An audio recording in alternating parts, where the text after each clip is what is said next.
We need to get better, obviously, on handling those emotional swings, from not letting deep balls go over our heads. We've had some runs that were busted, guys not fitting the right gap from a defensive standpoint. Offensively, way too many drops. Between the balls going overhead and the drops, I think I'll just stop right there. Steve? How did Eric's apparent shoulder injury factor into your quarterback decision making? I didn't know Eric had a shoulder injury. So I guess he doesn't. He had physiotape, he had ice on it after the game. Guys get bumps and bruises. It's a physical game. Bumps and bruises aren't injury. That is correct. Okay. Other questions? Matt? Dino, just tell me about Wagner and what you kind of see about this team on film. Well, first of all, they're well coached. Okay, Jason's doing a great job. I believe it's his fourth season up there. He used to be the offensive coordinator. Obviously, this is a local team, and we know some things about them. They've got some transfers from some really nice schools. And then you look at the high schools, like St. Thomas Aquinas is one of the premier high schools in South Florida. We've got players from St. Thomas Aquinas, and they do too. So they do a good job of recruiting, and they're not just locally based. They can go national, and it's going to be a good game. Nate?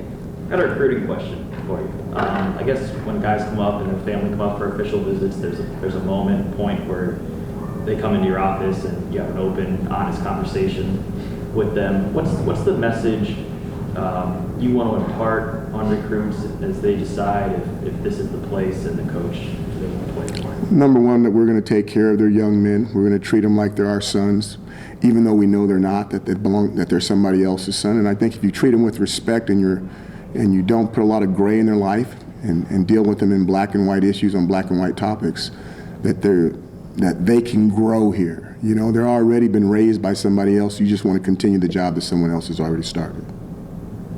Steve? Let me try to rephrase. Do bumps and bruises or the long-term viewpoint on Eric's health, did either of those things factor into decision making? On? At Western Michigan, when you put Tommy in and when you put Eric back in? All I wanted to do was see how Tommy could do. Okay, thanks. John? Looking at Trill Williams and Andre Sisko, two freshmen that have gotten significant time in the secondary, what do you kind of see from them in that first game? They're freshmen. Can you expand on that a little bit? Well, when freshmen get in the games their first time in college, they hardly knows their name. And if you look at all the freshmen that played, they all played like freshmen. Now, the really cool thing is that they're going to grow up, and it normally doesn't take a year. Everyone says the best thing about freshmen, they become sophomores. Yeah, that's really cool, but we don't have that long to wait. So somewhere, it normally takes somewhere about 3 and 5 games. They should really settle into the speed of the game, and they should really be able to produce and help us. But you got to continue to feed them like baby food. You got to give them that baby food before they can start eating table food, and they'll eventually get it because they're all talented. It's just that things are moving really fast out there for them. Matt? Coach, you've seen Jamal Custis as a guy a couple of years ago who was buried on the depth chart to now a guy who's putting up almost 170 yards receiving in a game. Just tell me about the growth you've seen from him and what you expect out of him this year. I don't know about the growth. He was occasionally great. I was sitting here talking to him with the team yesterday, and he had a fabulous game. And I think he got the catch of the weekend with ESPN, or the catch of the night or something like that. And I'm like, wow. But what I want him to do is I want him to be consistently good. And I'm looking forward to being able to say, hey, he's done it again, and now he's one of our guys. I can't say that yet. I want to. I'm hoping for it, but the proof is in the pudding. Nate?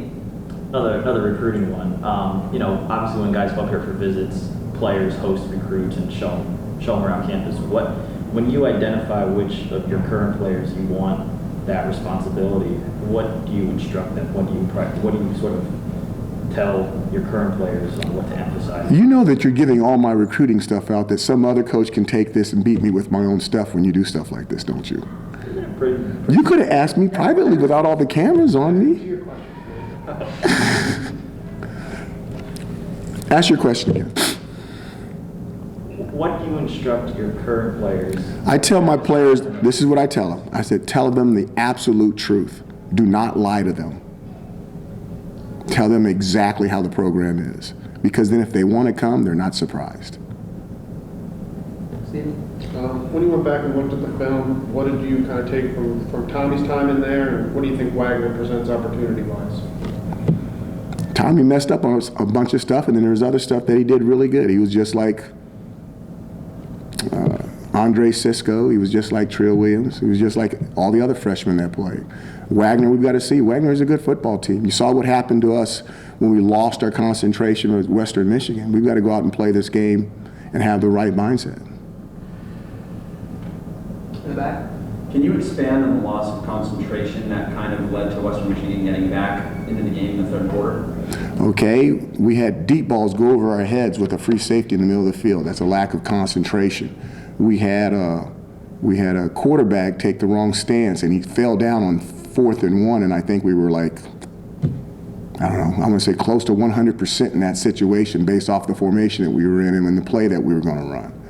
We just can't have those kind of mental mistakes. And they know what to do. They know how to do it. They had done it in the first half. The safeties had done it in the first half, and it was a 38-7 game or a 34-7 game. And they need to just continue to stay on their focus. Stay focused. Steven? What did Andre Schmidt show you to get the opportunity against Western Michigan? He never missed in practice. That'd do it. Was that the case from when he got here, or was there a time he came on? It was like he just kind of came out of nowhere. The last 2 weeks, we just kept watching him, and it's like, okay, did he miss in the last 2 or 3 days? No, I don't think so. We chart everything, so we go back and chart it. And like, wow, look at his percentage. And then once we saw that, and you recognize it anyway. Once we saw that, then we really increased the mental pressure in practice, and there's certain things we can do with coaches and teammates and situations to see if he can handle the big stage. And he handled the big stage in practice. But that doesn't mean that he's going to be able to do it in the game, as you know. So we went out there and just see if he could. Was there anything interesting about how he came here? Kind of followed Dave Bowler here. Was it just kind of a blip in the radar for you? And it turned out to be just a walk-on kicker. Someone said we needed a walk-on kicker. He said he knew where one was. We liked the thing. We brought him in.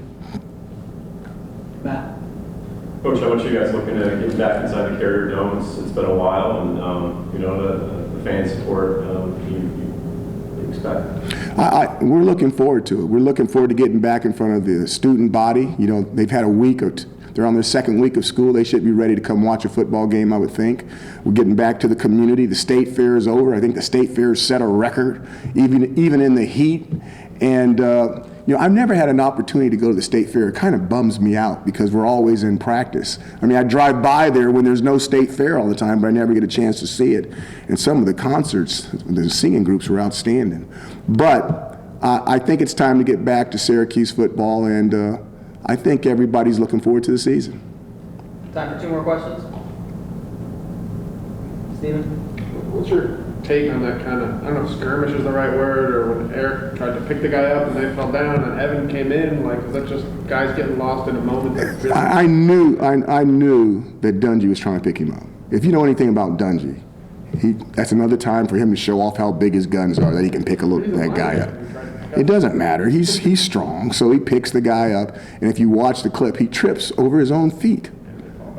And then it looks like something, and those guys jump in there, and our guys are going to protect our quarterback. So I'm sitting there going, Dungy, because you tripped over your own 2 feet, we got a guy kicked out for a game. So it's a little humorous, but it's not a little humorous when you're missing a good football player for a half of football. But I'm not mad at him. I mean, we're going to protect our quarterback. You're not going to take shots on our quarterback, and that's just the way it goes. So it was a misunderstanding, and when you look at the tape, that's exactly what it looks like. Evan doesn't seem like a guy you can kind of take that fire away from. What do you mean take that fire away? I mean, he just seems like an intense player, finishing blocks through the play, even earlier in the game. And it has nothing to do with him. No one's going to mess with our quarterback. He just happens to be the guy that was closest to him. Okay. I think any of those guys would have done that. Last question. Matt? Coach, when you look at the way the schedule stacks up, I mean, you've got a pretty big game coming up next week. I know. We got a really big game this week is what we've got. We got a really big game this week. So what's the question about the big game this week? Focus on this week, but I mean, do you worry a little bit that the guys look a little bit ahead for next week? I'm going to answer you in Spanish. No. Thanks, Coach. Thank you, guys. Boy, put the jinx on. Never lost